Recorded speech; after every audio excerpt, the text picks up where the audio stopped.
김현정의 뉴스 쇼.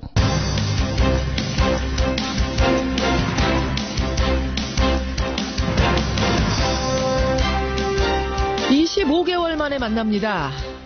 애청자 여러분 안녕하십니까. 오늘 오전 10시 25개월 만에 남과 북이 만납니다.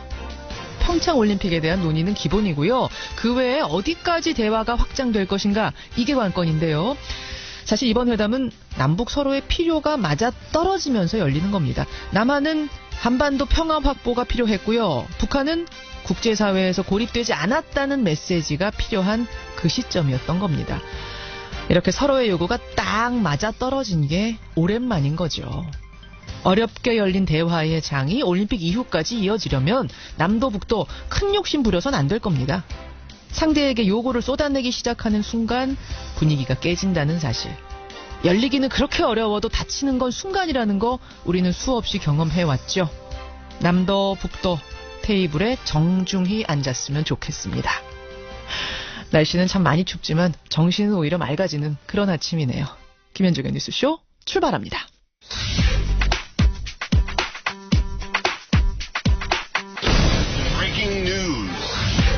김현정의 뉴스쇼가 주목한 오늘의 포인트, 민경남 PD 나와 있습니다. 어서 오세요, 민 PD. 안녕하세요. 첫 포인트 뭐부터 볼까요? 위안부 합의 후속 조치 발표입니다. 남북회담보다 위안부 합의 후속 조치 발표를 먼저 꼽아오셨네요. 그렇습니다. 사실은 지난주에 강경화 외교부 장관이 저와의 인터뷰에서 파기를 포함한 모든 가능성 검토하고 있다. 여기까지는 말한 적이 있는데. 그렇습니다. 지금 외교부에서 흘러나오는 얘기로는 당장 파기나 재협상은 아니다란 쪽이죠.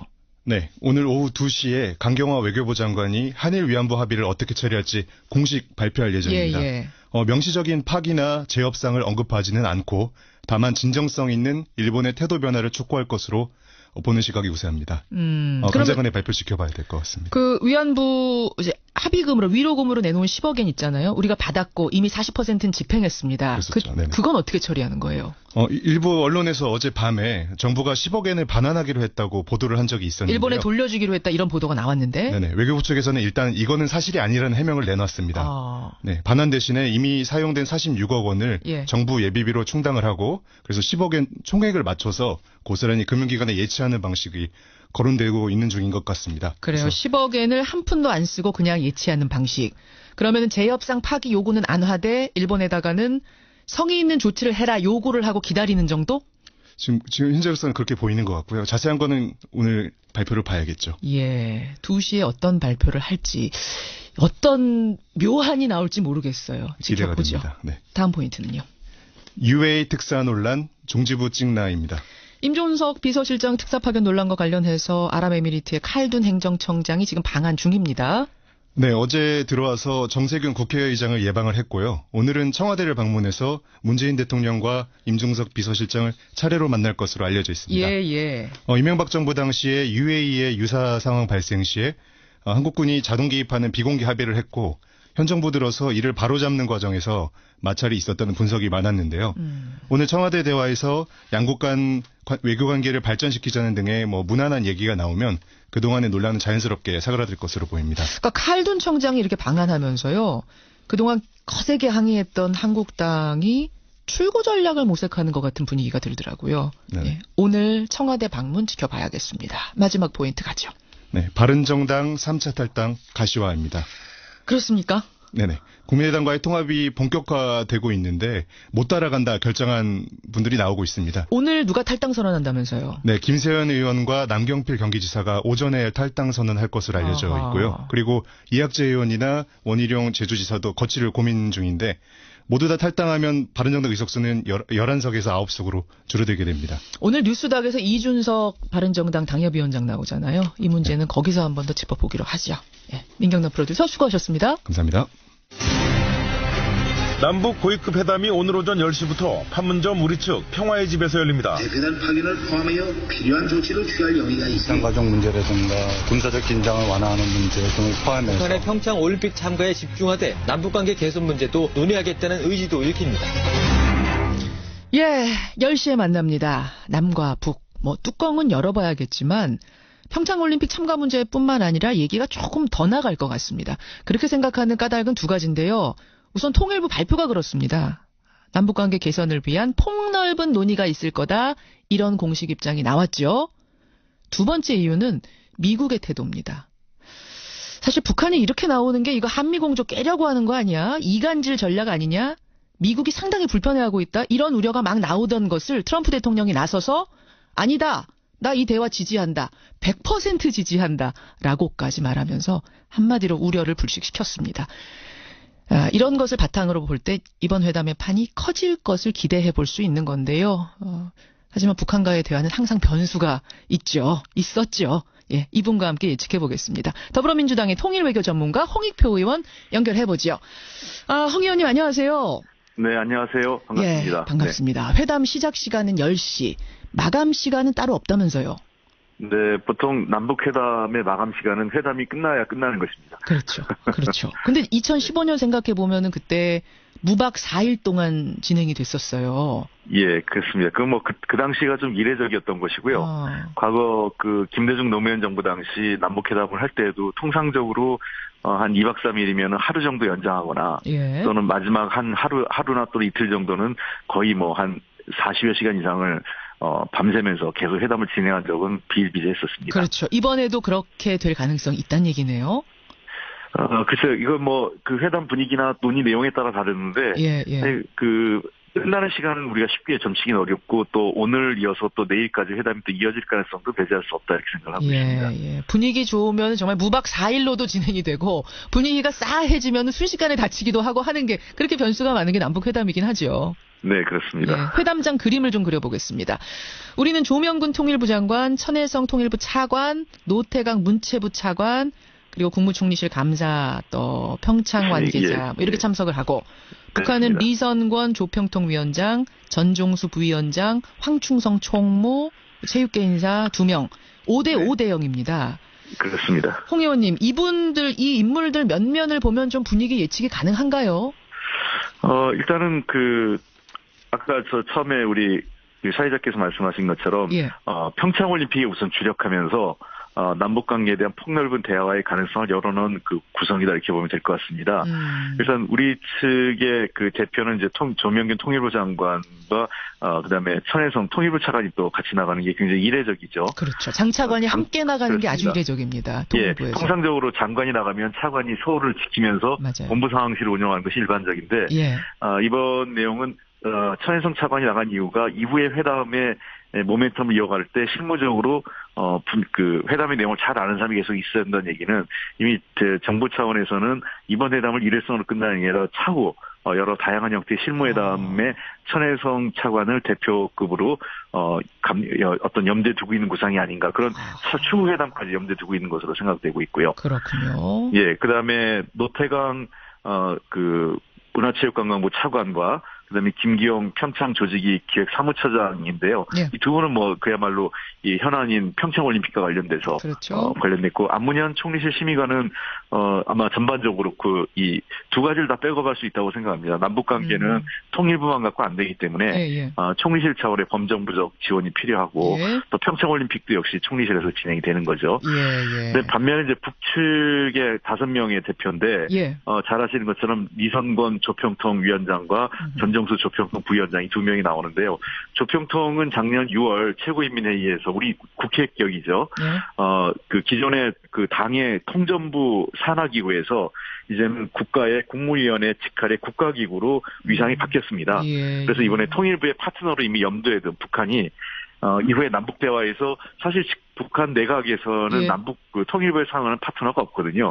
그걸 염두에 둔 조치라고 보고요. 특히 전정수 씨 같은 경우는 오랫동안 남북 대화에 참여했던 경험이 있기 때문에 사실상 회담을 실무적으로 이끌어간다 생각됩니다. 근데 전종수 부위원장 말이에요, 홍 의원님. 지난 2015년에도 나왔었어요. 차관급 당국회담 대표로.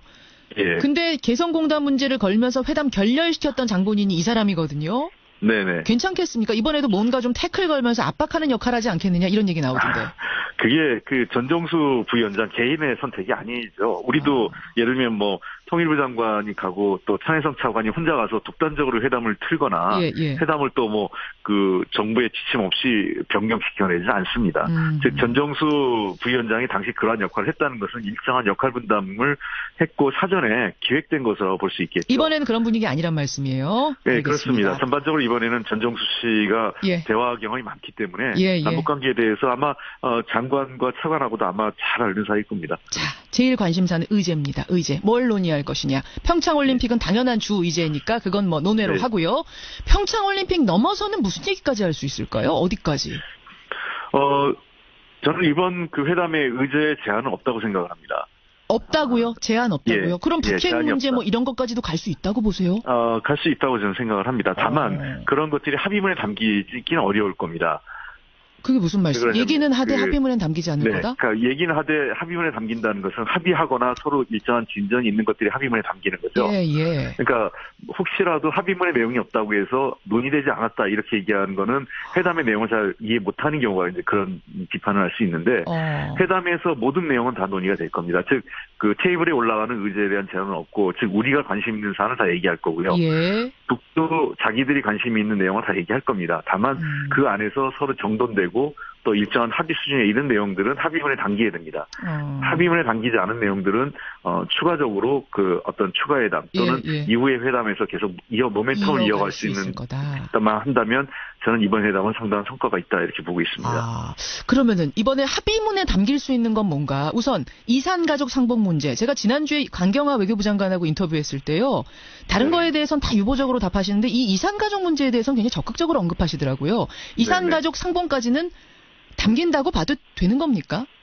글쎄요, 뭐 이거 지금 회담 시작도 안 했는데 뭐가 그렇긴 합니다. 말씀드리기 좀 그렇지만 그 강경화 장관의 말씀은 어떤 100% 확신한다 이런 거보다는 우리 그 정부 측의 가장 중요한 관심사 중에 하나다 이렇게 이해하시면 될 것 같습니다. 그래요. 제 그러니까 느낌은 좀 기대할 만하다라는 느낌. 그러니까 북하고 이 정도는 통했다라는 느낌 받았는데 이게 맞았으면 좋겠네요. 뭐 저도 그 이산가족 상봉은 상당히 그 개인적으로 가능성이 높다고 평가하고 있고요. 아마 잘 되면 빠르면 한 3월 중순 정도 전후에서 우리가 준비 시점을 감안하면 그때도 이제 평창올림픽 기간이거든요. 패럴림픽 중간 그 가운데 지점에서 그렇죠. 그때쯤에서 한다면 저는 뭐 의미가 있지 않나 생각합니다. 3월 달에도 가능하다. 서두르기만 한다면. 그래요. 알겠습니다. 그 개성공단 재개 문제.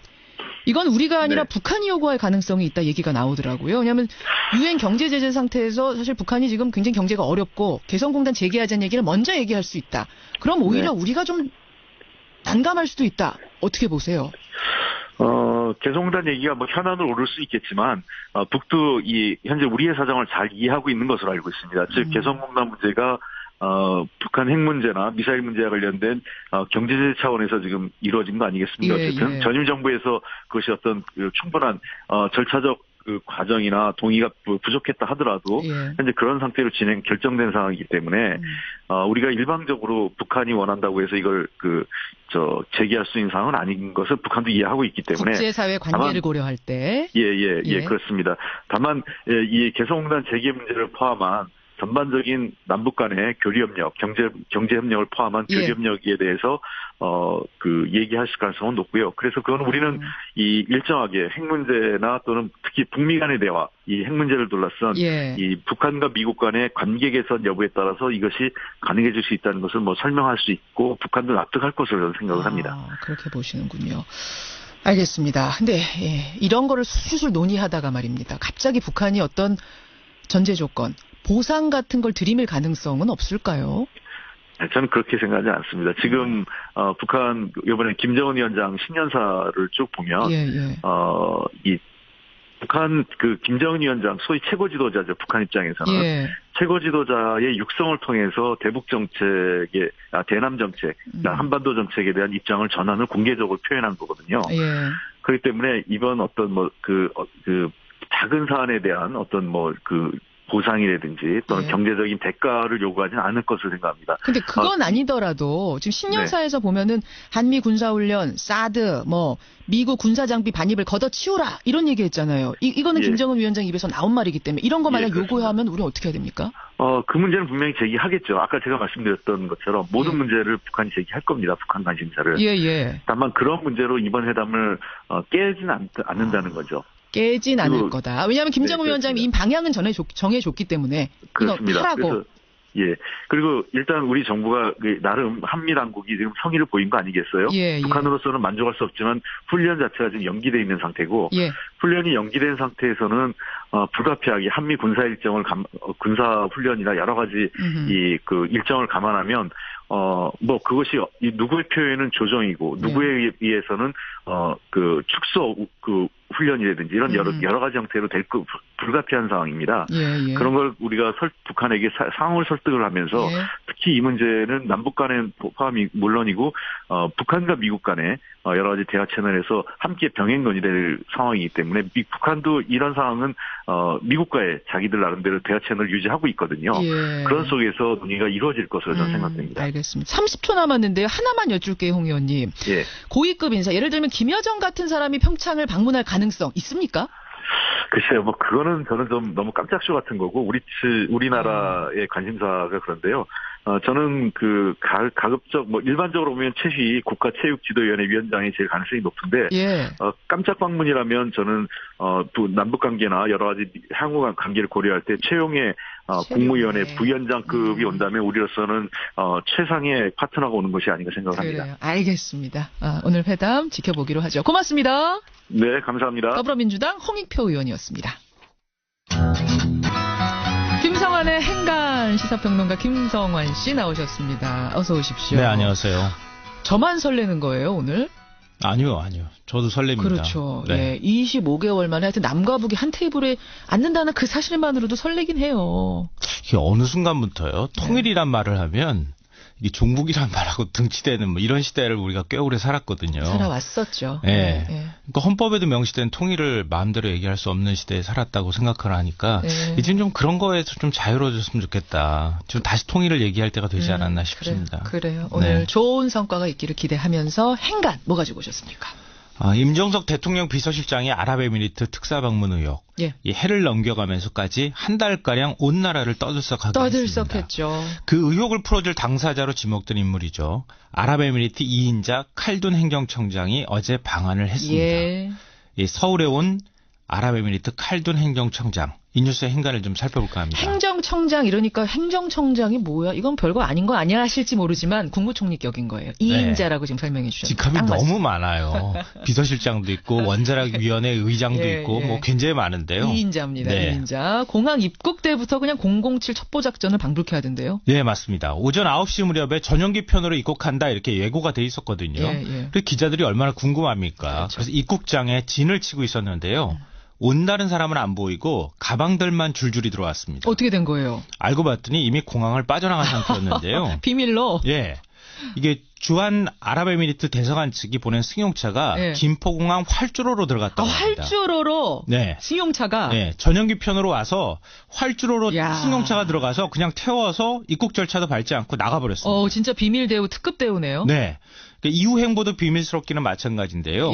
오후 3시에 정석윤 국회의장을 예방하기로 돼 있었거든요. 칼둔 청장 동선에 맞춰서 취재 통제 라인을 다 설치를 했고요. 도착 예정 30분 전부터 엘리베이터 사용까지 막았다고 합니다. 그렇죠. 그리고 딱 30분 동안 면담하고 떠나버렸습니다. 언론과는 뭐 일절 접촉하지 않았고요. 근데 오늘 자정을 조금 넘은 시각 출국할 예정인데요. 이제 관심은 문재인 대통령과 임종석 비서실장과 과연 만날 것이냐 아니냐 이 부분인데 앞으로 남은 17시간 동안의 그 동선, 행보가 하여튼 초미의 관심사가 될 것 같습니다. 아니, 오늘 만나는 거 확정된 거 아닙니까? 아니요. 아직까지 확정됐다고 말하진 않습니다. 그래요. 워낙 동선이 이게 비밀이니까 그런 거죠. 이미 다 뭐 비밀내 지금 하고 있는 거예요. 확정적으로 나오긴 있습니다만 일단 공개적으로는 비밀, 공식적으로는 비밀이란 얘기예요. 자, 한 달간 온 나라를 떠들썩하게 했던 임종석 미스터리, 이 의혹을 풀 당사자로 지목된 칼둔 청장의 방한. 어제 언론에다가는 한마디도 안 했는데 도대체 행간을 어떻게 분석하셨을지 저는 굉장히 궁금합니다. 한마디도 안 했는데 행간이 뭡니까? 첫 번째 인간은 칼둔의 동선 자체가 메시지다입니다. 야, 꿈보다 해몽이네요.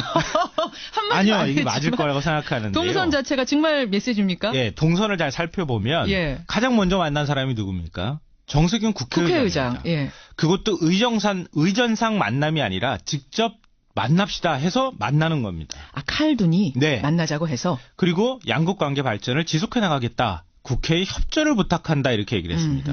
이 말이 무슨 뜻일까요?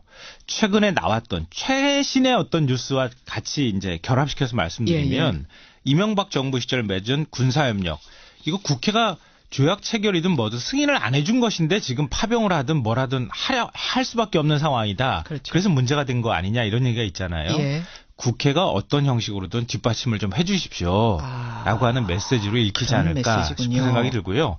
그 이후 행보가 사실은 제가 볼 때는 더 주목되는데 최근 양국 관계가 틀어져서 우리 기업들이 불이익을 받고 있다 이런 의혹이 나왔잖아요. 최태원 SK그룹 회장이 임종석 비서실장을 만나서 SOS 좀 도움을 주십시오라는 얘기를 했다는 말까지 나왔거든요. 그렇죠. 칼둔 청장이 하필 그 의혹의 당사자인 최태원 회장과 특급 호텔에서 만찬을 함께했습니다. 맞습니다. 그 직전에는 GS그룹 허창수 회장을 만났습니다. 두 기업은 아랍에미리트에서 사업을 하고 있는 곳이거든요. 그렇죠. 칼둔 청장이 국내 언론에서 우리 기업들이 불이익을 받고 있다는 얘기가 나오고 있다는 걸 몰랐겠습니까? 아, 그럴 리 없죠. 알고 있었다는 거예요. 그러니까 그동안에 나왔던 의혹들을 차근차근 어떤 식으로든 해결하는 모습들을 이 동선이 보여주고 있다 이렇게 봐야 될 것 같습니다. 그러네요. 기업들 만나서 우리 잘해보자 악수한 거고 그렇죠. 국회도 도와주십시오 얘기한 거고 그러니까 어떤 식으로든 잘 풀려나가고 있다고 하는 방향성을 보여준다는 겁니다. 두 번째 인간은 뭡니까? 두 번째 인간은 이미 출구 전략은 시작됐다입니다. 누구의 출구 전략? 자유한국당이요. 자유한국당. 그러니까 임종석 특사 미스터리를 키운 당사자잖아요. 그렇죠. 그동안 계속 국정조사해야 된다 이렇게 목청을 높여왔는데 어제 하루 아주 조용했습니다. 그 말이 쏙 들어갔거든요. 김성태 원내대표가 이렇게 말했습니다. 칼둔 청장 방안은 이 정부가 일으킨 외교 참사가 수순 모드로 들어섰다는 좋은 메시지다. 이제는 아랍에미리트에 초점을 맞춰서는 안 된다 이렇게 얘기했습니다. 김성태 원내대표가요? 네. 그러니까 원전 게이트를 제기하다가 이명박 정부 시절 군사협력 문제가 제기됐다는 쪽으로 자꾸 전개가 되니까 슬슬 발을 빼는 모습이 나타나는 것 아니냐 이런 얘기가 나옵니다. 그러네요. 그러니까 현 정부 탈원전 정책이 양국 사이의 갈등을 유발했다. 뭐 노무현 정부 시절에 맺은 군사협력이 잘못된 것 아니냐. 하루가 멀다 하고 각종 설과 의혹을 쏟아냈던 보수신문들.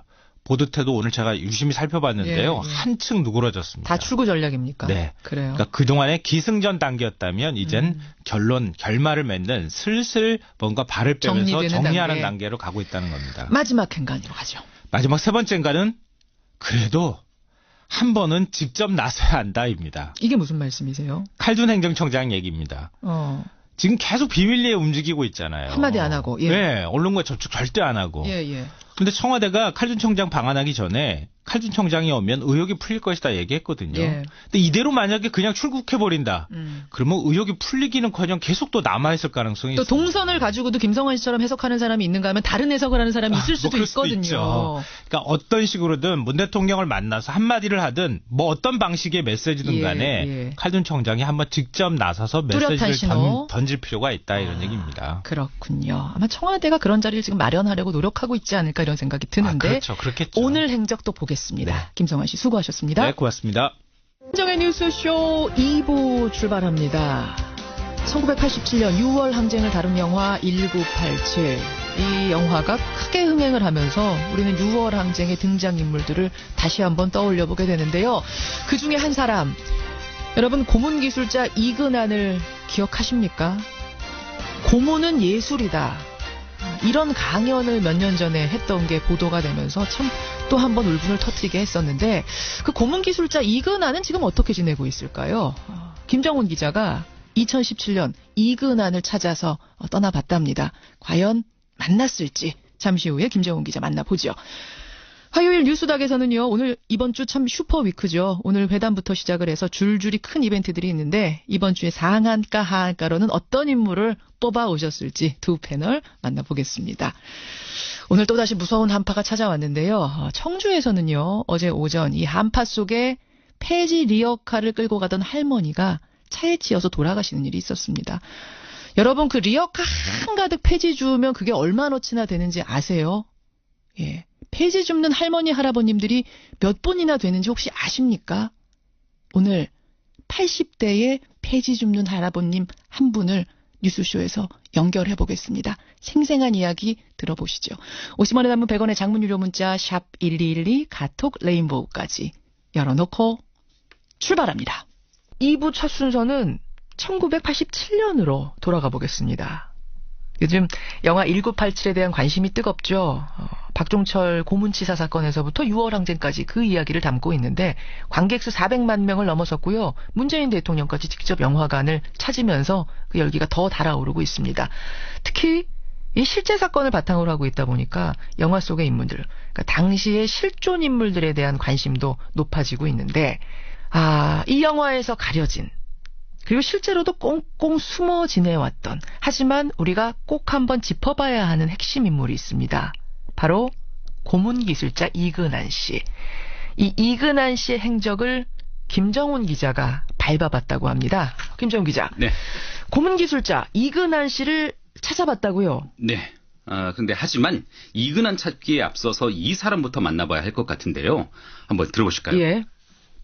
정황상 고문치사가 확실해요. 각하께서 심려가 크십니다. 조사관이 책상을 탁 치니 헉하고 조사관이 책상을 탁 치니 억하고 죽었다. 그 유명한 표현이 나오는 그 영화 1987의 한 대목 지금 소개해 주신 거죠? 맞습니다. 대공본실에서 조사받던 박종철 군이 어떻게 숨졌는지 설명하면서 나온 표현인데 예.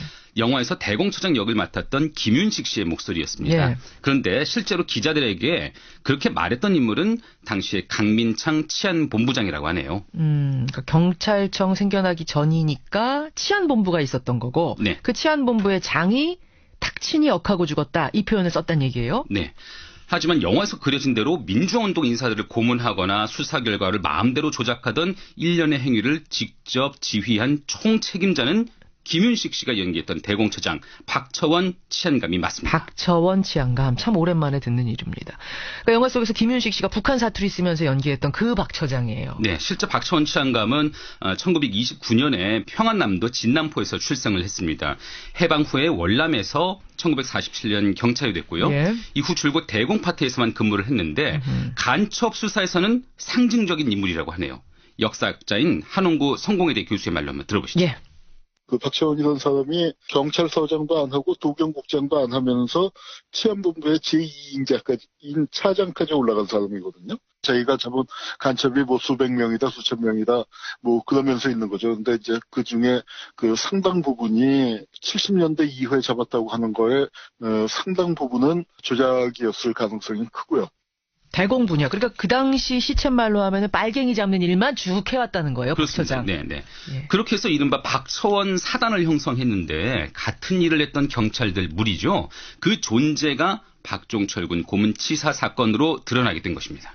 오늘 우리가 찾는 사람은 이근한, 고문기술자 이근한인데 그 바로 이근한 씨도 박처원 사단의 일원이다 이런 얘기입니까? 맞습니다. 그런데 박처원과 이근한의 관계는 그저 상사와 부하 이 정도가 아니었습니다. 한마디로 분신이었습니다. 분신, 그러니까 서로 말 안 해도 통하는 정도 사이. 네, 이근한은 1970년 순경으로 경찰에 입문했는데요. 예. 곧바로 당시 대공 분실장이던 박처원의 경호원 역할을 맡은 것으로 알려졌습니다. 아하. 이후 박처원의 도움으로 대공 업무에서 경력을 쌓았고 그 둘의 관계는 평생 이어집니다. 두 사람의 관계는 알겠어요. 우리에게 이근한이라는 사람이 처음 부각된 건 언젠고 하니 바로 김근태 전 의원 고문의 가해자로 지목이 되면서부터 아닙니까? 맞습니다. 근데 그렇죠. 한 가지만 더 말씀을 드리면요. 예. 1985년 김근태 당시 민청령 의장이 경찰 조사를 받을 때 이근한을 끌어들인 게 바로 박처원입니다. 박처원 치안감은 김근태가 입을 열지 않았는데 당신이 맡아야 되겠다면서 이근한에게 고문을 지시한 것이죠. 그때 받은 고문의 경험을 김근태 전 의원은 생전에 이렇게 회고를 했습니다. 들어보시죠. 전류를 때로는 강하게 길게도 하고 또 짧게도 하고 고통과 공포는 주되 사람이 목숨을 잃지는 않도록. 전류를 강하게 길게 공포와 고통은 주는데 죽지는 않을 정도로 이렇게. 네. 이게 이제 이근한 고문기술자가 했던 고문의 기술이었다는 얘기예요. 네네. 예. 이때 이제 처음 개입이 된 게 박처원 때문이었다 이 말입니까? 그렇습니다. 근데 그럼에도 이근한이라는 사람이 드러난 건 그보다 한참 뒤였죠. 고문 피해를 당한 김 전 의원 측이 1986년 1월에 고문 가해자들을 고발했는데 이때도 직접 고문한 게 누군지도 몰라서 그렇죠. 이근한이라는 이름을 고발장에 쓰지도 못했거든요. 근데 어쨌든 고발을 하긴 했잖아요. 네, 고발장이 접수돼서 수사가 이루어졌지만 예. 사건은 1년 만에 무혐의로 종결됐습니다. 고문 주장은 있지만 그 증거가 없다는 거죠. 증거가 없다. 이 사람이 했다는 증거가 없다. 네, 고발 내용이 사실 무근이라는 건데 검찰이 그 결론을 내린 게 1987년 1월 6일이었습니다. 무혐의 결론 내린 게 87년 1월 6일. 그러면은 박종철 군이 고문으로 숨지기 바로 직전이네요. 딱 8일 전입니다. 8일 전. 제대로 수사가 이루어졌다면 어땠을까요? 당시 김 전 의원과 함께 남영동 대공분실에서 고문을 받았던 문용식 현 4차 산업혁명위원회 위원의 말을 들어보시죠. 예. 그러니까 박종철이 고문했던 그 팀이 결국은 김근태도 고문을 했던 거고요. 김근태 의장의 그 고발을 받아들여서 그때 엄정하게 수사를 하고 단죄를 했더라면 박종철 고문 사건은 일어나지 않죠. 누가 보더라도 명명백백한 고문의 증거가 나왔음에도 불구하고 무혐의 처리해 버리는 그것은 100% 검찰 잘못이거든요. 그러니까 그때의 검찰이 박종철이를 죽인 거나 마찬가지인 거죠. 그러니까 김근태 전 의원이 고발까지 했잖아요. 네. 그것만 제대로 수사했더라면 무혐의만 주지 않았더라도 박종철 군은 그렇게 고문당해 죽을 이유가 없었다. 죽지 않았을 거다 이 말입니다. 네, 김 전 의원의 고문 사건은 오히려 박종철 고문 치사 사건 뒤에 이어진 민주화의 흐름 속의 재수사 대상이 됐는데요. 예. 국회가 여소야대로 바뀐 1988년 법원이 재정 신청을 받아들여서 기소가 이루어졌습니다. 예. 그리고 1년 뒤에 이근한이라는 이름이 세상에 나오게 됩니다. 1989년이군요. 네. 심판대에 섰습니까 이근한? 아닙니다. 그 무렵 11년에 이르는 도피 행각을 시작했는데 그렇죠. 그 도피를 지시한 게 또다시 박처원입니다. 박처원 치안감은 이근한이 고소되자 1988년 12월 24일 이 씨를 불러들여서 도피를 지시했습니다. 이 부분을요. 이후 이루어진 검찰의 수사 결과 발표의 한 대목으로 직접 들어보시죠. 예. 너마저 계획되면 곤란하니까 일단 피하는 것이 좋겠다는 말을 듣고 가족들을 잘 돌봐 주십시오라고 부탁한 다음에 그러니까 이전에 고발당했을 때는 도피조차 하지 않았던 거잖아요. 네. 정권이 지켜줄 거니까. 네. 근데 이제는 정권도 바뀌고 방법이 없어 보인다. 도피해라. 도피 행각이 시작된 겁니다. 그렇습니다. 경찰은 이후에 일주일이 지나서야 이 씨에 대해서 피의자 지명 수배도 아닌 직장 일탈자 발생 수배 조치를 내리게 됩니다. 경찰이 그러니까 이근한의 도피를 방조한 거예요. 이때도 미온적이었던 거예요. 네. 예, 박처원은 직접 지시를 한 거고 이근한은 그렇게 달아난 건데 박처원 치안감, 박종철 고문치사 사건 때 처벌 안 받았습니까? 그러니까 영화 1987년에서는 박 치안감이 구속되는 것으로 끝나거든요. 예. 사실 법원에서 집행유예를 풀려납니다. 그래요. 그때 판결문 내용을 잠깐 들려드릴까요?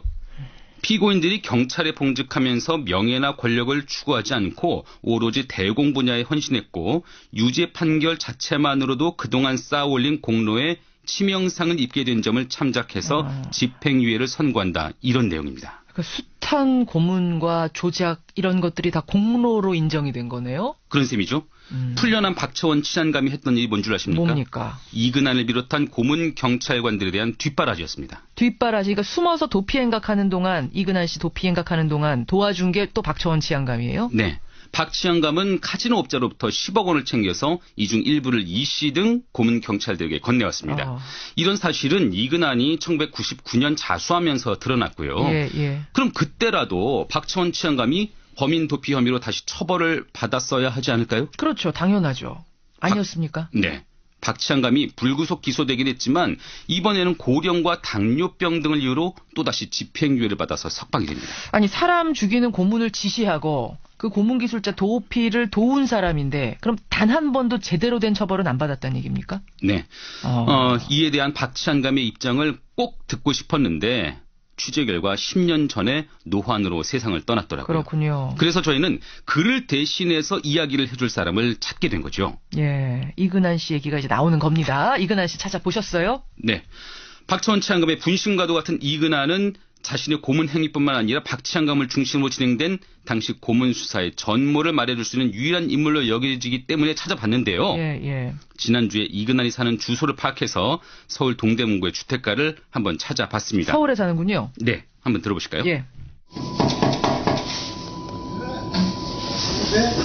선생님 잠깐 인터뷰 가능하신지 여쭤보려고. 인터뷰 안 해. 여러 가지 사건들 있는데 그거 좀 들으려고 갔거든요.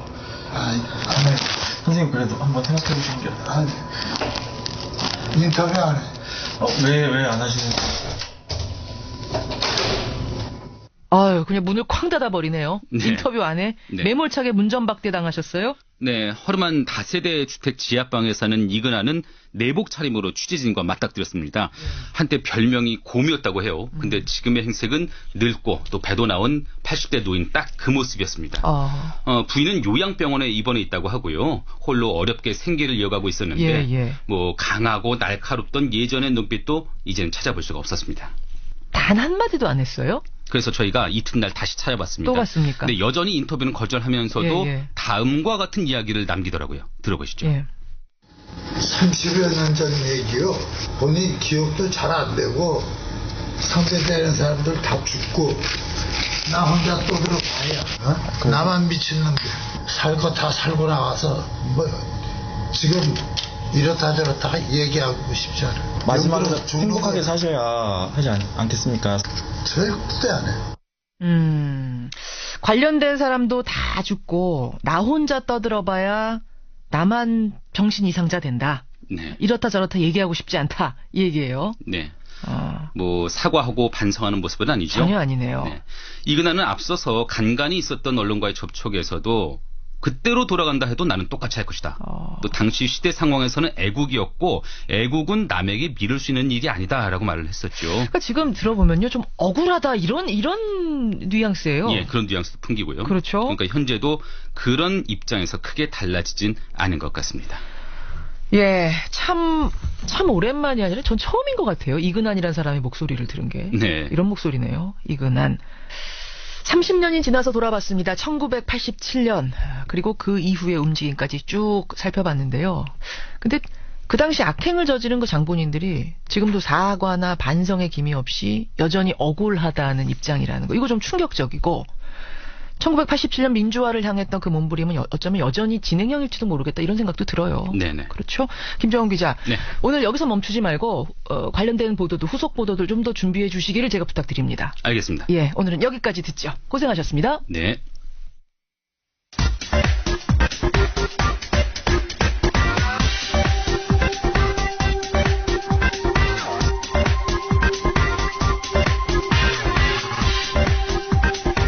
나스닥, 우리나라엔 코스닥이 있다면 뉴스쇼에는 뉴스닥이 있습니다. 뉴스쇼 증권시장 뉴스닥. 오늘도 두 분 나오셨어요. 세미래정책연구소 허성무 소장 어서 오십시오. 예, 안녕하십니까. 어서 오십시오. 바른정당 이준석 노원병 당협위원장 어서 오십시오. 예, 안녕하세요.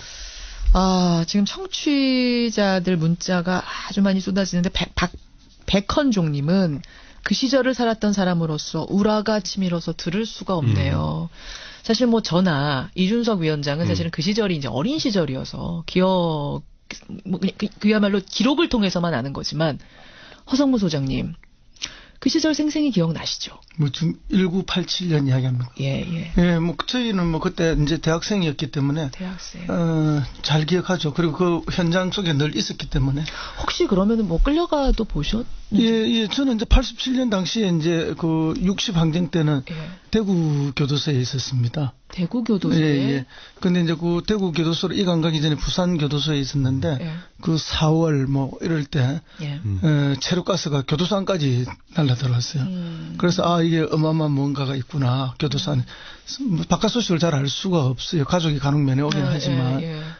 그런 생각을 하고 있었는데 갑작스럽게 이제 대구로 이감돼갔죠.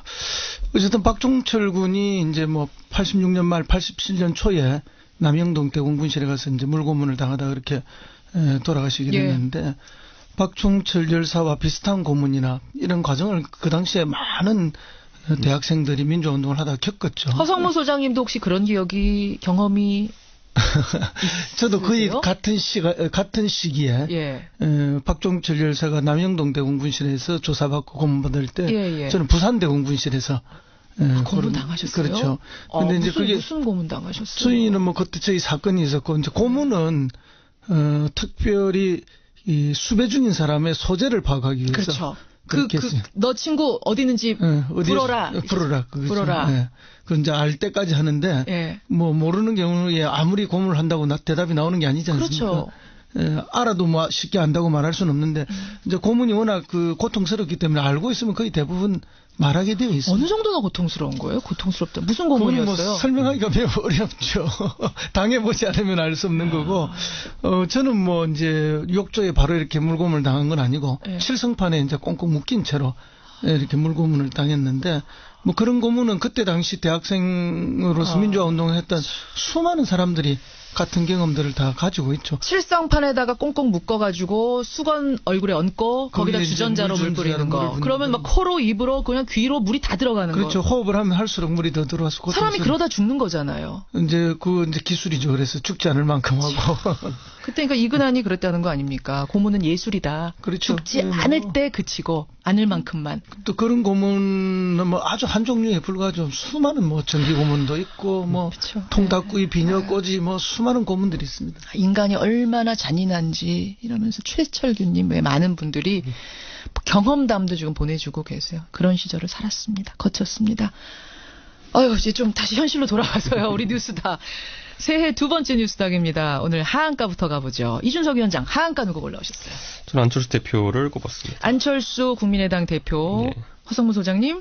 예, 저는 유영아 변호사를 하한가로 꼽았습니다. 유영아 변호사. 어제 노회찬 원내대표하고 얘기했어요. 한참. 박근혜 전 대통령이 국정원으로부터 받은 특활비 혐의로 추가 기소가 되자 유영아 변호사를 다시 선임했는데 도대체 그 이유가 뭐냐? 그것에 대해서 한참 분석을 했는데 또다시 선택받았다는 점에서는 상한가 아닙니까? 하한가를 주셨어요? 예, 뭐 화제의 인물이 됐다는 측면에서는 상한가가 맞죠. 그러는 이제 유영아 변호사가 어쨌든 지난 탄핵 심판 과정에서도 변호하는 방식이라든지 또는 지난 재판에서도 변호하는 방식 이런 걸 쭉 봤을 때 박근혜 대통령의 법률적 조력자이기보다는 그냥 변호사 자격증을 가진 정치적 동지. 그래서 박근혜 대통령이 지금 재판에서 일관되게 보여주고 있는 태도, 물론 그 전에 조사도 받겠다 했다가 안 받겠다 뭐 이런 수많은 과정들을 실질적으로 유도해 준 분이 유영아 변호사가 아닌가. 그러면 그다음에 이제 재판을 거부하는 것까지도 유영아 변호사의 조력이 있었을 것이고, 근데 지금에 와서 다시 변호인이 됐다는 것은 왜 그러면 변호인을 하는가? 앞뒤 줄이 맞지 않는 일이 아닌가? 결국은 추징당할지도 모를 그 재산을 보존하기 위해서 다시 나선 것이 아닌가? 이건 박근혜 대통령이 좀 맡아달라 요구했을 수도 있고, 아니면 자기가 먼저 나섰을 수도 있는데 그 진실은 우리가 모르지만 어쨌든 유영아 변호사의 재등장은 국민들 보기에 또 뭐 이렇게 뭐야 또 변명하기에 급급한 그 전직 대통령으로서의 박근혜 대통령의 품위를 지키는 것이 아니라 어떻게 해서든지 빠져나가 보기 위한 그런 뭐 구차한 모습으로 가는 또 하나의 반복이 아닌가. 그래서 유영아 변호사의 등장에 저는 뭐 한가를 줄 수밖에 없습니다. 이준석 위원장. 그러니까 정치보복이다, 내가 정치적 희생양이다라는 프레임으로 지금 모든 재판을 보이콧해왔는데 국정농단은 국정원으로부터 특활비 받았다는 이 재판에 대해서는 지금 방어에 나서겠다는 거잖아요. 왜냐하면 그애가 약간 다르거든요. 그러니까 박근혜 대통령이 예전에 이제 대통령 되기 전에도 된 이후에도 대중적으로 뭐 여러 가지 실책이 있었음에도 지지율을 유지할 수 있었던 거는 결국은 저 사람이 돈 먹을 것 같지는 않다라는 이미지가 있었기 때문이거든요. 이 돈은 나한테 온 건 한 푼도 없어요. 1원도 없어요. 다 최순실한테 간 겁니다. 이거였잖아요. 그렇죠. 그렇기 때문에 뭐 예를 들어 가족도 없고 그렇기 때문에 착복할 이유가 있겠느냐라는 것 때문에 그 부분을 상당히 지지했던 건데, 다만 이제 그 재단에 이제 돈을 공유한 게 뇌물죄로 들어간 거 이런 부분은 사실 법리적으로는 좀 복잡한 사안입니다. 예를 들어 재단의 통장에 들어가 있는데 그것이 실질적으로 박근혜 대통령에게 가는 돈이냐를 지금 재판하고 있는 거 아닙니까? 그렇죠. 특활비는 사건이 터지는 순간 너무 명확합니다. 이거는 만약에 이걸 사적으로 유용했다면 이건 횡령이거든요, 보면은. 그렇죠. 그렇기 때문에 이거는 직접적으로 그 도덕성에 타격이 가는 사안이기 때문에. 간단한 거죠, 아주. 이거. 재판을 보이콧한다 이런 상황이 아닌 게, 왜냐하면 돈의 용처라는 거는 이건 뭐 3명의 비서관들하고 본인이 알고 있는 건데 3명의 비서관이 이미 뭐 이런 부분에 대해 가지고 검찰에 다 이야기를 하기 시작했다 그러면은 방어할 수 있는 건 본인 스스로밖에 없습니다. 그렇기 때문에 이거는 적극적으로 나서가지고 방어를 해야겠다는 생각을 이제 하는 거죠. 근데 이게 뭐 방어한다고 방어가 되겠습니까? 이미 뭐 다 진술을 한 상황이고, 사실은 이 문고리 3인방 뭐 돌아가신 그때 이상춘 씨인가요? 뭐 그분까지 합치면 4인방인데 국회에서 보좌관이나 비서관 할 때도 늘 떡값을 받았습니다. 그런데 떡값을 정리해 준 사람이 최순실 씨나 최순실 씨의 전 남편이었죠. 그러면 청와대에 와서도 똑같은 떡값을 받는 거 아닙니까? 그럼 그때 정리해 준 떡값은 그럼 어느 돈이고 이 돈은 어느 돈이냐? 그때도 박근혜 대통령의 개인 돈은 아니었을 것이다. 어떤 정치 자금이었거나 그렇죠. 그럼 그때 그 정치 자금 과연 합법적인 이런 추정을 우리 가능하거든요. 그럼 이번에는 뭐 명백하게 드러나 버리지 않습니까? 그렇죠. 유영아 변호사가 등장한다고 해서 이게 뭐 방어가 되는 것이 아닌데 등장시켜서 이런 식으로라도 방어를 해보겠다. 이 모습에서 국민들은 구질구질함을 느끼는 거예요.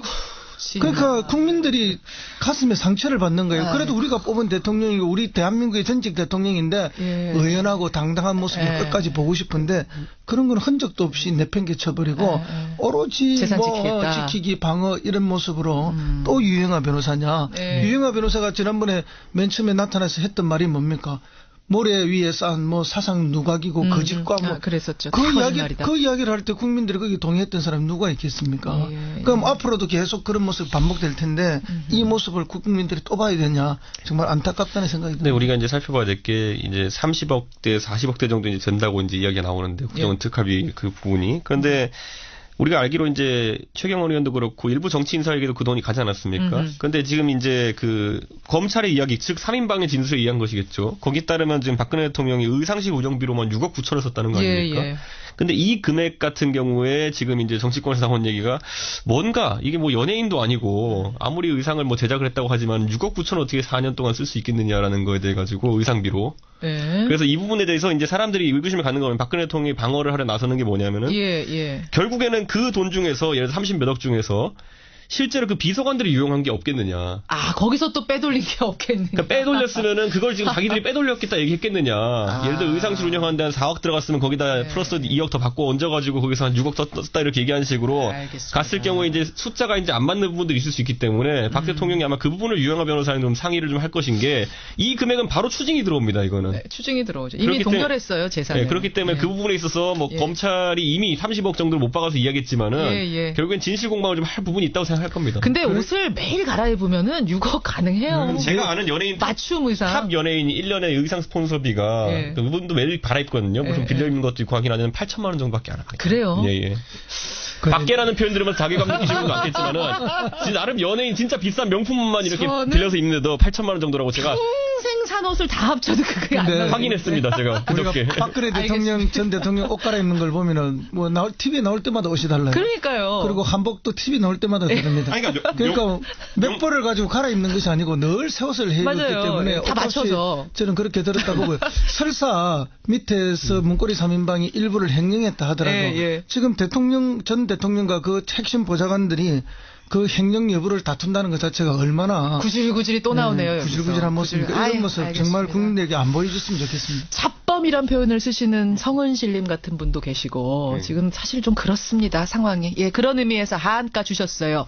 이준석 위원장의 하한가로 가보죠. 안철수 국민의당 대표 지난주에 상한가로 꼽으시더니 바로 하한가로 너무 등락폭심한 거 아니에요? 이제 지난주까지는 이제 굉장히 박력 있게 이제 통합을 밀어붙이는 모습이 있다가 지금 이제 결국에는 이제 그래서 결과가 이제 안철수 대표 쪽이 원하는 방향으로 나왔는데 그러면 그 다음 절차는 어느 정도 내줘도 되거든요. 약간 보면은. 통합 반대파한테. 통합 반대파는 지금 합의위원을 요구하고 있지 않습니까? 비례대표 의원들 출당시켜 주시오. 우리랑 같이 가고 싶어하는 사람들은 좀 서류상 정리해 주시오. 이거잖아요. 그렇죠. 그럼 합의위원을 했을 때 뭐 그게 뭐 절차상으로는 해볼만 하거든요. 왜냐면 과거에 우리 바른정당이 생겼을 때도 보면은 비례대표 김연아 의원을 안 내보내줘가지고 이제 얼마나 서로 이제 좀 곤란한 상황도 있었습니까? 지금도 안 내보내준 상태잖아요. 그렇죠. 솔직히 말하면 뭐 지금 안에 뭐 국민의당 안에서 의석수가 뭐 3석 있고 4석 있고 더 있는 게 무슨 의미가 있습니까? 안에서 분란이 나고 대중적으로는 그냥 깔끔하지 못하는 일을 주지. 반대로 오히려 이제 통진당이 이제 정의당에 갈라질 때는 서로 그냥 합의원을 했잖아요. 그러니까 그런 전례처럼 이제 서로 제명해주는 형태로 합의원 할 수 있는데 그 부분을 지금 진행하지 않고 있다는 것은 좀 안타깝고 저는 전체적으로 그것 때문에 이제 한번 기계 꺾였다. 통합의 기세가 꺾였다라는 생각 때문에 오히려 그것 때문에 그래서 좀 안타깝게 생각합니다. 어차피 우리가 잘 알지만 이상돈 의원 같은 분은 자기 의견이 굉장히 강하신 분이거든요. 굉장히 강하죠. 제가 그분과 같이 일해봐서 알지만 협상이 안 통합니다. 제가 개인적으로 굉장히 존경하는 분인데 이상돈 의원 어제 인터뷰한 거 보니까요. 그러시더라고요. 그러니까 나는 상관없어요. 그럼 뭐 해주지 않으려면 해주지 마요. 나 그냥 그대로 계속 내 의정 활동 할 겁니다. 아무 아무 상관없어요. 이러시던데. 그러니까 이상돈 의원님 뭐 사실 뭐 정치에 대한 강한 의지가 있는 것도 아니고 커리어 되게 좋으신 분이 사회 봉사하는 의미로 국회의원 하신 거기 때문에 저는 뭐 진짜 미련 없이 그냥 그렇게 계속 하실 것 같아요. 근데 이제 이게 합의위원이 안 되고 계속 이렇게 싸우고 있는데요. 뭐 조정 기간을 따로 주는 것도 아니고 뭐 4주의 숙려 기간이 있는 것도 아니지 않습니까? 그렇죠. 근데 이게 이렇게 가면은 이제 안철수 의원이 이래 하는 이유는 뭐 그런 것 같아요. 어쨌든 최대한 많은 인원을 데리고 가야 통합의 명분이 생기고 또 이후에 주도권을 확보하기 때문에 그런 것 같은데. 숫자가 중요한 거예요. 지금 머릿수가? 중요하죠. 그리고 이제 남는 분들, 떨어져 나가는 분들이 어쨌든 원내 교섭단체를 못 꾸려야만 타격을 줄 수 있고 이런 것 때문에 그렇게 한다고 보는데 이렇게 하면은 정말 이것 또한 이제 구질구질한 모습으로 국민들한테 계속 보이게 되는 거죠. 그러니까 오늘 키워드가 정치에 대한 불신을 이런 데서 끊임없이 키워줍니다. 그러니까 우리가 뭐 요즘 이혼할 때도 이자료도 줘야 되지만은 재산 분할도 깔끔하게 해야 되지 않습니까? 그렇죠. 근데 이거 뭐 위자료도 재산 분할도 안 하겠다. 이런 상황이니까 그러면 이게 뭐 우리가 흔히 이런 남자들을 이혼할 때 가장 최악의 남자를 하지 않습니까? 그러면 안철수 대표의 지금까지 이미지와 너무 다른 이미지가 또 나타나니까 한가가 될 수밖에 없지 않느냐. 그렇다고 쿨하게 보내줬어야 된다. 그렇죠. 이걸 돌파해서 갈 뭐 또 그것도 안 되는 거예요. 그러니까 제가 볼 때 시중에서 나오는 이렇게 뭐 덧셈의 합당, 덧셈의 정치가 아니라 뺄셈의 합당 이거에 대해서 너무 두려워하는 것이 아닌가. 그리고 이제 보면 박지원 대표나 이런 분들 같은 경우에도 아니면 통합 반대파 같은 경우에도 이럴 줄 알고 이제 던진 거예요. 그러니까 뭐냐면 오히려 안철수 대표가 선뜻 그러면 나가실 분 나가시죠 이랬으면요. 오히려 통합 반대파가 당황해요. 야, 이게 아닌데 하면서 우리 더 붙들어야 되는데 뭐 이런 건데 이런 상황이 되거든요. 그렇고 그럴 수도 있겠네요 진짜. 이런 원래 모양을 생각하면서. 남녀가 사귀다가도 우리 헤어지자 했을 때 그래 그러면 이제 깔끔하게 헤어지자 그러면 약간 뭔가 이상하잖아요. 그러면. 그러니까 뭔가 붙잡아야 되는데. 알겠습니다. 그러니까 그런 상황을 연출해야 되는데 안철수 대표가 진짜 안 놔주는 이제 집착남 모습을 이제 보여주면서 좀 약간 안타까운 오히려 상황이 마이너스가 있습니다. 된다. 그나저나 이준석 위원장 오늘 김세현 의원이 탈당 공식 발표한다면서요. 바른정당에서. 어제 안 그래도 이 기사가 떠가지고 제가 뭐야 이러고 제가 이제 여기저기 정치 이제 보좌관들 얘기를 해봤더니만은 고민이 많은 것 같긴 해요. 탈당하는 거 맞죠 오늘? 탈당이라기보다는 통합 불참 선언이 아마 가깝지 않을까라는 생각을 좀 하게 되는데. 통합 불참 선언이 내나 탈당이죠. 뭐 그런데 뭐 그걸 이제 말의 표현의 차이인데. 그러나 이제 저는 뭐 충분히 예상됐던 것이다. 뭐 남경필 지사나 김세현 의원이나 이거 뭐 검수저 중에 검수저 아닙니까? 이분들은 뭐 이렇게 비바람 불고 뭐 참 이런 데 있어 본 적이 없는 사람들이에요. 그 이상은 높게 가져왔지만은 와보니 현실이 아니니까 뭐 비닐하우스로 돌아가겠다는 거죠. 이게 다 이어지는 게 뭐냐면요. 안철수 대표가 어제 지지부진한 모습 보이고 국민의힘 내분이 많은 것 같으니까 통합하려던 사람도 이게 맞나 싶은 생각이 드는 거예요. 이 길이 맞나 돌아보게 된다. 훨씬 박력 있게 나갔어요. 자 그럼 제 질문은 뭐냐면 저는 안철수 대표 때문이라고 생각하진 않습니다. 그러면요. 근본적으로 본인들이 정치를 해온 방식이 편한 길로만 해왔던 사람들이기 때문에 이렇게 뭐 개척하면서 통합하면서 막 흙으로 읽어가면서 이렇게 갈. 근데 원래 그래서 이제 유리온실이라 생각하는 비닐하우스로 돌아가는데.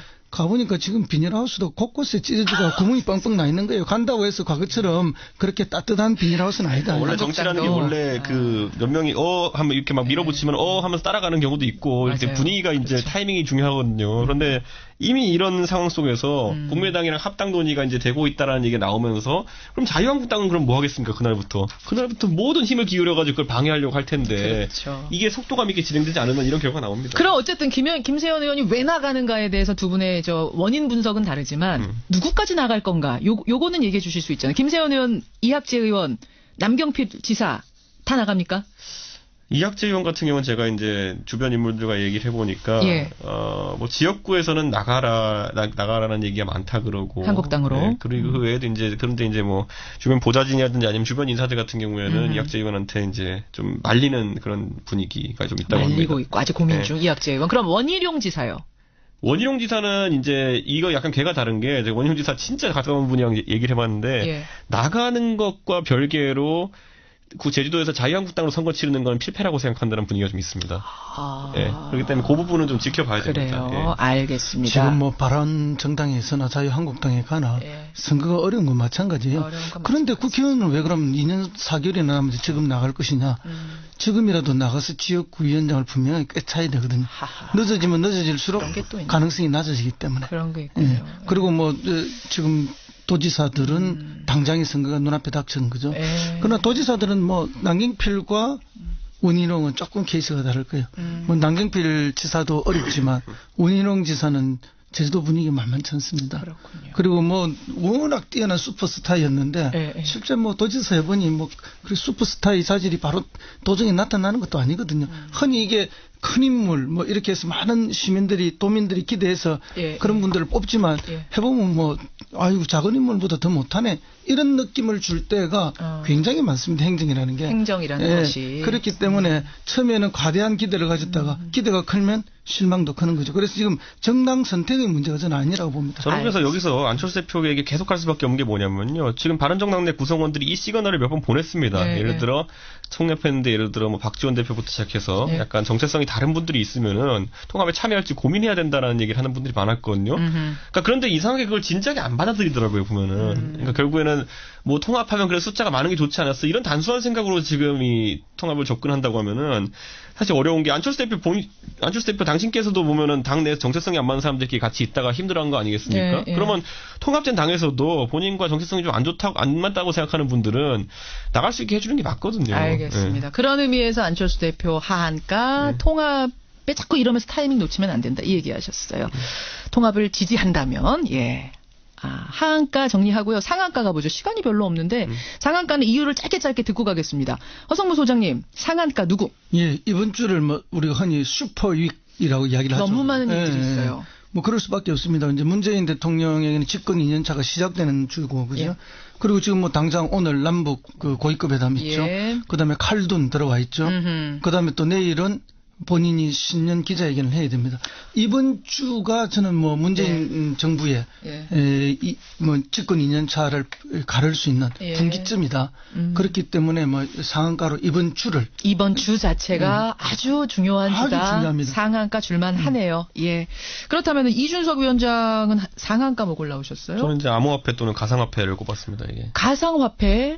가상화폐 어제 금융위원장이 이거 어떻게 해서라도 거품 이는 거 맞겠다. 과열되는 거 맞겠다 그러니까 얘기했는데. 이제 청취자분들도 이제 정부의 이제 양쪽 이제 딜레마를 이제 고민하셔야 되는 게 이미 가상화폐 시장에 들어간 돈이 너무 많습니다. 지금 혹자는 12조 정도 이제 들어가 있다라고 얘기하기도 하고 하루 거래액이 10조 원에 가깝다는 얘기가 나오고 있는데 한 거래소만 그 상황 속에서 이거를 끊어내는 순간 예전에 이제 버블 터지면서 정부가 욕먹는 경우가 상당히 많거든요. 왜냐하면 정부의 규제 때문에 내 돈이 반토막이 났다. 뭐 이런 생각을 가진 사람이 많아지면은 상당한 게 투자자 수가 120만 명이나 된다고 하지 않습니까? 이분들이 만약에 정부에서 좀 안타까운 생각을 갖게 되면은 정부에 부담이 되는 거고요. 다만 또 반대로는 또 뭐가 있냐면은 예전에 이제 약간 궤가 다르긴 합니다만은 뭐 약간 투기성 어떤 이런 뭐 주식 버블 같은 거 막지 못했다가 나중에 또 그것도 이제 문제가 되는 경우가 있기 때문에 저는 지금 정부에서 상당히 고심하고 있는 게 지금 증권가에서 이제 계속 이야기하는 게 뭐냐면은 부동산 안정 8.2 부동산 대책 이후에 우리가 기억해 보면은 주식시장이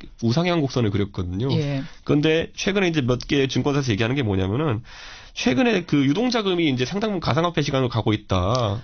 떠돌던 자금들이 가상화폐 시장으로 가고 있다. 그래서 이제 주식시장에 돈이 들어간다는 거는 기업이 어쨌든 자금 융통하는데 숨이 도는 것이고. 그렇죠. 기업으로 가는 거죠. 우리나라의 경제 지표가 되는 것인데 예를 들어 비트코인이 2배 가격이 된다 해가지고 우리나라 경제가 2배로 잘 되고 있다 생각하는 건 없거든요. 그렇기 때문에 그런 측면에서 정책적으로 이제 증권사나 아니면 증권업계에서는 약간 태클을 거는 모양새가 나오고 있는 것이기 때문에 저는 아마 이런 부분에 대해 가지고 관심은 계속 지속될 것이다. 관심이 높아질 수밖에 없다. 계속해서 이 부분에서 상한가 주신 거예요. 왜냐하면 당장에 이제 눈앞에 보이는 수익률들이 있지 않습니까? 옆에서 뭐 얼마를 벌었다. 뭐 1,500만 원으로 1억을 벌었다. 최근에 이런 경험담이 맞는지는 모르겠지만 막 나와요. 최근에 방송에 300억 벌었다는 사람 나간 뒤로 난리 났습니다. 지금 보면 제 주변도. 그것이 알고 싶다 그런 거 나갔어요. 그러니까요. 그래서 배 아픈 사람이 많죠. 그러니까요. 근데 이제 이렇게 잘 모르는 새로운 영역에 뭐 세상이 열리는데 이런 세상 몰라도 살 수는 있지만 그게 주변에서 끊임없이 이야기가 되면 이제 관심을 갖게 되고 관심을 갖고 뒤따라가는 사람들은 항상 새로운 상처가 생기게 돼 있습니다. 맞아요. 그래서 그런 부분이 각별히 조심해야 되는데 아마 방금 우리 이준석 의원이 이야기한 것은 국가 정책적으로 자금의 흐름의 명암의 부분을 가지고 들여다보는 것이 아닌가. 절대 이게 투기로 흐르면 안 됩니다. 그리고 투기판에 여러분 섣불리 들어가셔도 안 되고요. 이거는 신중해야 된다고 정부에서 계속 사인을 주고 있다는 점. 이건 저희가 명확히 하고 가야겠어요. 아니 공무원들도 많이 한다는데 뭐 지금. 아니 오늘 상한가로 이걸 뽑으면은 이거 이준석 위원장이 상한가 뽑았으니까 나 지금 들어가야 되나 혹시 이런 분들 계실까봐 신중하셔야 된다는 사인을 제가 드리는 겁니다. 자금 세탁의 방법으로도 사용된다는 거 아닙니까? 저희 상한가 뽑는 게 항상 좋아서 뽑는 건 아니지 않습니까? 맞아요. 예. 여기까지 오늘 뉴스닥 상한가 하한가 보드의 오늘 상한가 슈퍼위크와 가상화폐, 하한가는 안철수 대표 그리고 아까 유영아 변호사 올리면서 인사 나누겠습니다. 두 분 고생하셨습니다. 고맙습니다. 감사합니다. 네, 감사합니다. 하성무 소장, 노원병, 이준석 위원장이었습니다. 아까 박근혜 전 대통령의 옷감 얘기 잠깐 했는데 김태훈 님이요. 그 가수 지드래곤은요. 액세서리 값만 1년에 기천만 원이랍니다. 그래서 수억 원 정도 나올 수 있다 이러셨고 김귀희님은 허 소장님이 말한 구질구질 이게 정답이다. 아유, 예, 윤인중님은 어디 그냥 구질구질한 구석이 거기뿐이겠습니까? 국민들은 신경 안 쓰는 부분에 굉장히 구질구질한 부분이 많다. 이런 말씀하셨고 성은실님은 이번 주가 대한민국과 한반도 전 세계의 평화를 전하는 그런 상한가의 주가 됐으면 좋겠다. 이런 문자도 보내주셨어요. 고문 이야기 들으시고 박상호님 고문은 어떤 이유로도 정당화될 수 없습니다. 고명성님 지금도 기억에 선명한 박처원, 이근한 이들이 제대로 된 처벌도 받지 않고 살았다는 게 화가 납니다. 이러셨습니다. 특히 박처원 치안감은 이미 세상을 떠났어요. 찾을래도 찾을 수가 없고 사과를 들을래도 들을 수가 없는 상황이라는 게 참 원통하다. 이런 문자. 0919님 저는 1987년 종로 5가에서 동대문 시장 거기서 사업하셨대요. 저와 지인들은 두두두두 최루탄 속에서 눈물을 흘리며 보도블록을 망치로 깨서 학생들에게 나누어 줬던 그리고 학생들이 경찰에게 쫓길 때는 가게로 들여서 셔터를 내리고 숨겨주었던 그 기억이 선명하다고. 두 딸하고 신촌에서 이 1987 영화 보고요. 펑펑 울었습니다. 0919님을 위로합니다. 여러분 고맙습니다.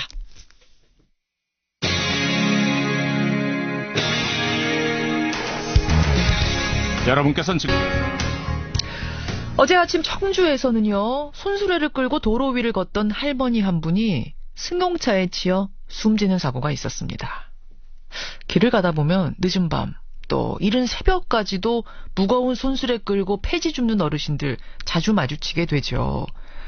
여러분 그렇게 폐지를 주우면서 생계를 잇는 노인들의 수가 얼마나 되는지 아십니까? 자그마치 175만 명에 이른다고 합니다. 그러고 보니 우리가 참 자주 목격하면서도 그 실태조차 정확히 몰랐던 것 같아요. 오늘 폐지 줍는 노인들의 이야기에 귀 기울여 보겠습니다. 인천 계양구에 사세요. 고대진 어르신 연결을 해보죠. 고대진 할아버님 안녕하세요. 안녕하세요. 예. 실례지만 연세가 얼마나 되세요? 82세입니다. 82세면은 1937년생입니다. 37년생. 네. 야, 폐지 줍는 일 하신 지는 얼마나 되셨어요?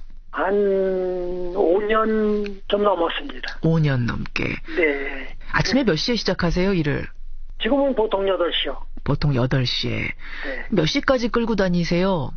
그러니까 그건 시간이 없습니다. 예, 폐지가 많이 주어진 날은 좀 일찍 끝나고, 아무리 돌아다녀도 영 안 나오는 날은 늦게까지 계시고. 네, 그렇습니다. 예. 늦게까지 하시는 날은 몇 시까지나? 보통 8시요. 아이고, 밤 8시까지. 네. 안 힘드세요? 제일 힘든 거이 폐지를 싣고, 예. 폐지 사는 데까지 갈 때요. 예. 그때는 차가 양쪽으로 다 있어가지고요. 상당히 신경을 써야 되고요. 예. 아주 위험하기도 하죠. 그렇겠네요. 옆에 차 긁힐까봐도 걱정되고, 앞에서 오는 차 부딪힐까봐도 걱정되고. 아유, 그럼요. 그렇게 일하면 하루에 얼마나 보세요? 하루에 10,000원. 하루 10,000원? 네. 많이 불 땐 그렇고요. 아이고. 12,000원. 조금 불 때는 그냥 몇천 원에 지나지 않죠. 아이고. 아니, 하루 종일 돌아다녔는데 몇천 원어치밖에 못 모으세요? 그렇습니다. 지금 이 폐지를 하는 사람이요. 예. 엄청나게 많습니다. 한 동네도 몇십 대예요. 그래요? 한 동네도요. 그만큼 요즘 일자리 잡기도 어려워지고 하니까 네. 너도 나도 그냥 폐지라도 줍자 이런 분들이 많으신 거예요. 예, 많습니다. 그래요. 그렇게 해서 그러면 한 달 벌이가 평균 얼마나 되십니까? 여름에는 좀 날씨가 좀 길잖아요. 예, 해가 기니까. 해가 기니까 평균으로 쳐서 한 20만 원 분다고 그럴까요? 한 달 평균 20만 원? 네. 그럼 겨울에는 그것만큼도 못 벌어요? 그렇죠, 못 벌죠. 어이구. 갈수록 더 힘들어요, 이거 폐지도. 아니, 춥고 길도 미끄럽고 이런 날은 좀 안 가셔도 될 텐데 하루 종일 그래봤자 겨우 뭐 7, 8천 원 버는데 그거 그냥 안 하시면 안 돼요? 근데 저는 그렇습니다, 이거. 제가 이북에서 나왔거든요. 아, 이북에서 오셨어요? 예, 예. 네, 이북에서 13살 때 남아있습니다. 예. 고생 많이 했습니다. 뭐 13살이 어디 가서 돈 벌 데도 없잖아요. 그렇죠. 틈이 돈만 벌어야 된다는 거 몸 생각은 하지도 않고 그랬습니다. 어렸을 적부터 고생하셨고 13살 때 남으로 와서 혈혈단신 혼자 몸으로 여태까지 버티신 거예요. 네. 근데 어제 안타까운 사고가 하나 있었습니다. 청주에서 우리 할아버님처럼 폐지를 손수레에 싣고 도로 위를 걷던 할머님 한 분이 차량에 치여서 돌아가셨어요. 아유, 참. 이 소식을 딱 듣고는 어떠셨습니까, 정말? 아유, 가슴 아팠죠. 얼마나 살기 위해서 썼잖아요. 살기 위해서, 그쵸? 네. 그래, 고생하시다가 그렇게 되면은. 아니, 그러니까 파지를 손수레에 싣고 이렇게 가다 보면 차가 오는 걸 봐도 피하기가 어려운가요, 할아버님? 네, 그게 어떻게 되냐면요. 예. 저희가 경찰서에서 한 달에 한 번씩 받습니다, 안전교육을. 안전교육 받으세요? 네, 그래가지고 파지를 가지고 다닐 때요. 예.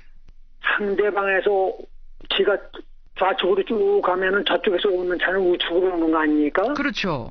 네, 그렇죠. 그러니까 꼭 그렇게 다녀야 된다고 그 교육을 받습니다. 그러니까 자동차가 달리는 방향하고 똑같이 걸으시면 안 됩니다. 반대로 마주 보고선 가세요라는 이런 교육을 철저하게.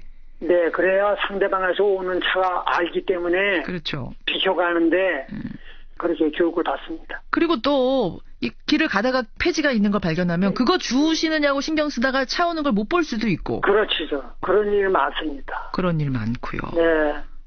저 같은 경우도 파지 싣고 가다가 출적했다고 해서 돈 달라고 그러더라고요. 아, 싣고선 가는데 옆에 세워져 있는 불법 주차된 차를 긁으셨어요? 예. 저는 그랬어요. 한 달을 기다려야 내가 그걸 줄 수가 있다. 그런 얘기를 제가 했어요. 그랬더니 당신 아들 들어와 오더라고요. 아이고. 한 달 후, 왜냐면 아까 한 달 벌이 20만 원이라 그러셨잖아요. 네. 그러니까 한 달 기다려라. 그러면 한 달 후에 그거 드리겠어. 한 달 벌어서. 라고 했더니 그거 못 기다린다. 자식 데리고 와라. 이렇게 된 거예요. 그렇죠.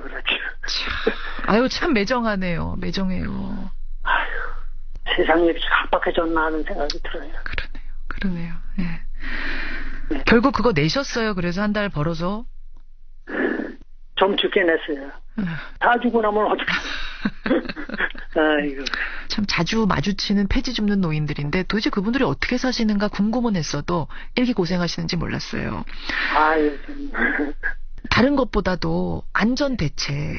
아까 경찰서에서 안전교육은 받으신다고 그러셨죠? 네, 받습니다. 또 하나는 환경미화원들 입으시는 그 야광조끼 있잖아요. 네, 있습니다. 그거를 좀 폐지 줍는 노인들한테 하나씩 드리면 어떨까? 이 최소한의 안정장치가 되지 않을까? 아, 그걸 경찰서에서 주셔요. 아, 그러세요? 거기만 그런 겁니까? 전국이 다 그렇습니까? 저희만 그런 것 같아요. 그래요. 저희는 실버 자원 협동조합입니다. 아, 그건 이제 그 지역에 있는 조합이에요? 네, 예. 그런 거 하나하나가 그나마 할 수 있는 안전대책이 아닐까. 야, 그럼요. 예. 할아버님 힘내시고요. 네, 예. 무엇보다 건강하셔야 되겠습니다. 아, 예, 고맙습니다. 예. 오늘 이렇게 귀한 시간 내주셔서 고맙습니다. 아유, 네, 고맙습니다. 예. 폐지 줍는 노인이세요. 인천 계양구에 사시는 고대진 어르신이었습니다.